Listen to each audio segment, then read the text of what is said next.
स्वागत है दोस्तों इस नए वीडियो में। इस वीडियो में हम चर्चा करेंगे इस लेटर के संबंध में। ऐसे ही एक लेटर पे इससे पहले भी मैंने वीडियो बनाया था, आज भी इस लेटर पे हम चर्चा करेंगे। ये भी चर्चा करेंगे कि ये लेटर का क्या रिप्लाई है। देखते हैं पूरा।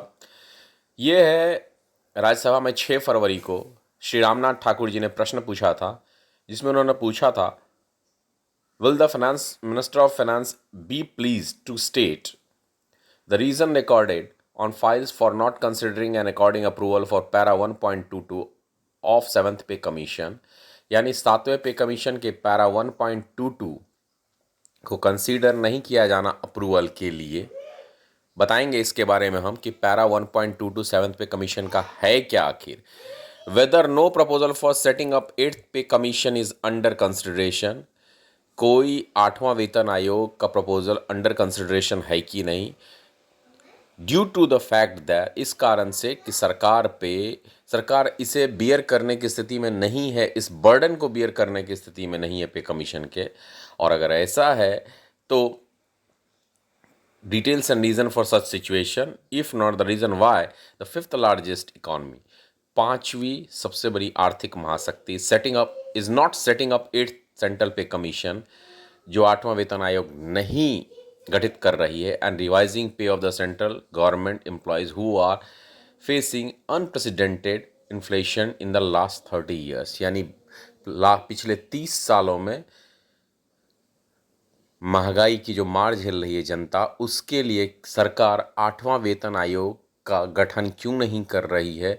सरकार के ऊपर कोई बोझ है या नहीं है, या सरकार 8वें वेतन आयोग के बोझ को बियर नहीं कर सकती है, या उसका भार नहीं उठा सकती है, या 7वां वेतन आयोग का पैरा 1.22 को अप्रूवल के लिए कंसीडर नहीं कर रही है। 7वां वेतन आयोग का पैरा 1.22 आखिर है क्या, और इसका जवाब भी पहले देख लेते हैं। This issue has not been considered by the union cabinet while according the approval for the revision of pay and allowance based on 7th VC, and no such proposal is under consideration for the government। पहले देखते हैं कि ये para 1.22 7th पे commission का जो है वो एक्चुअली है क्या, क्या कहता है पैरा 1.22।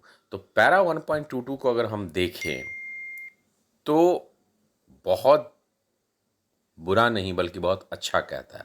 वो एक्रॉयड फार्मूले का इस्तेमाल करता है। एक्रॉयड फार्मूला क्या है? एक्रॉयड फार्मूला बहुत पुराना है। जैसे कि आप जानते हैं 1946 से वेतन आयोग का गठन होने के बाद से सभी के अलग अलग अध्यक्ष होते हैं, अलग अलग तरीके से आकलन किया जाता है। तो वैसे ही अलग अलग तरीके से इसका आकलन किया गया। उसी में आता है एक एक्रॉयड फार्मूला, जिसमें यह कहा गया कि 7वें वेतन आयोग के बाद कर्मचारियों की सैलरी बढ़ाने के लिए एक्रॉयड फार्मूले का इस्तेमाल करेंगे। उसके अनुसार गवर्नमेंट जॉब में मिनिमम सैलरी 18,000 पर मंथ की फिक्स की गई और अधिकतम सैलरी 2,25,000 पर मंथ, और कैबिनेट के जो सेक्रेटरी होंगे और इसके ग्रेड के लिए उसका 2,50,000 के आसपास तक किया गया। तो इस फॉर्मूले के अनुसार क्या किया गया कि कोई 8वां पे कमीशन नहीं बनाया जाएगा, और क्या करेंगे कि महंगाई भत्ता का index, all India consumer price index देख करके, सारी चीज़ों को देख करके समीक्षा किया जाएगा, और समीक्षा करने के बाद चाहे तो सरकार हर साल सैलरी बढ़ा सकती है कर्मचारियों की, या 10 साल के लंबे इंतजार की प्रतीक्षा किए बिना बढ़ाया जा सकता है। और 3% के महंगाई भत्ता का आपको पता ही होगा, 3% का वेतन वृद्धि का दर इंक्रीमेंट का, एनुअल इंक्रीमेंट का तो 7वें पे कमीशन ने रखा था। तो उसका यह कहना था कि 10 साल का इंतजार नहीं करना है, और 10 साल का इंतजार किए बगैर हम सैलरी को बढ़ा दें। तो ये एक अच्छी चीज़ है, बुरी नहीं। अगर आप पहले ही समीक्षा करके बढ़ा देना चाहते हो तो बढ़ा दीजिए। जैसे LIC और बैंक में वेज रिवीजन होता है, वो 4 साल में होता है, और 4 साल में वेज रिवीजन होकर उनकी सैलरी बढ़ती है। उन्हें एरियर भी दिया जाता है, आप चाहे तो 2 बार का उनका रिवीजन चेक कर सकते हैं, और साथ साथ उनकी सैलरी हमारे सैलरी से, केंद्रीय कर्मचारी के सैलरी से एट पार रहती है, बराबर रहती है, कहीं भी कमी नहीं। लेकिन पहले इस लेटर की चर्चा करें, फिर थोड़ा सा दोनों का आकलन चेक करेंगे। अब ये लेटर में जब पूछा जा रहा है, पैरा 1.22 मैंने आपको बताया, उसके बाद कहा कि क्या सरकार इसका भार उठा पाने में सक्षम है कि नहीं, इसलिए 8वां वेतन आयोग।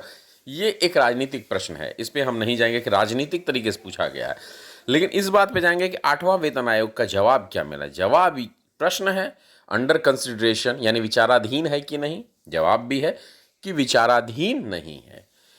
तो विचाराधीन नहीं है 8th पे कमीशन, ये कहीं भी नहीं कहा गया है कि लाया नहीं जाएगा। We are not going to bring 8th pay commission, हम ला नहीं रहे हैं। हमेशा जब भी आप उत्तर को देखिएगा तो इनके उत्तर कैसे रहते हैं?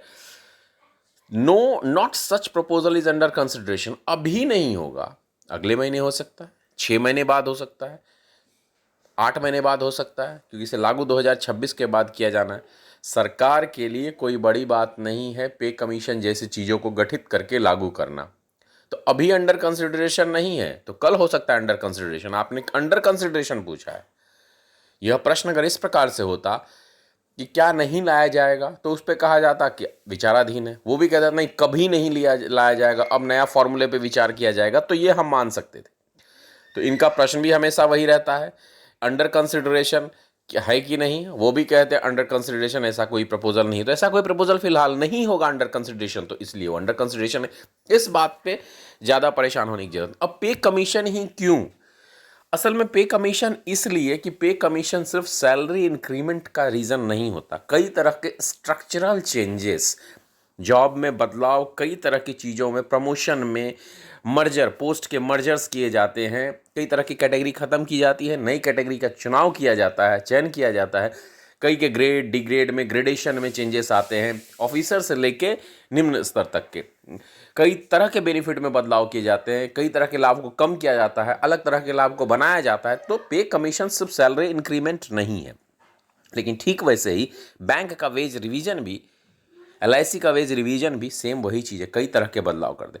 तो अगर ये 4 या 5 साल पे भी वेज रिवीजन करते हैं, या एक्रॉयड फार्मूले जैसे अब ये 50% बेसिक करने के बाद उसे मर्ज करके नया बेसिक क्रिएट करें, तो नया बेसिक क्रिएट करेंगे तो कहीं ना कहीं वो इंक्रीमेंट ही देंगे।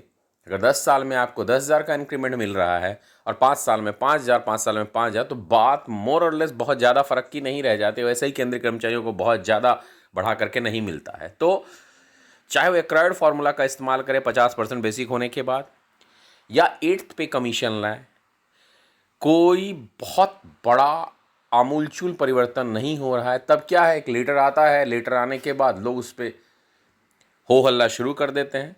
तो पैरा 1.22 को कंसीडर करें या नहीं करें, 50% का बेसिक ला के मर्ज करके नया बेसिक क्रिएट कर दें, या 8th पे कमीशन लाने की घोषणा करें, कोई दिक्कत इससे नहीं है। और वैसे भी एक बार हमारे वित्त मंत्री ने कहा हुआ है, अगर आप देखेंगे तो, कि 8वां वेतन आयोग नहीं लाने का ऐसा सरकार का कोई मंशा नहीं है।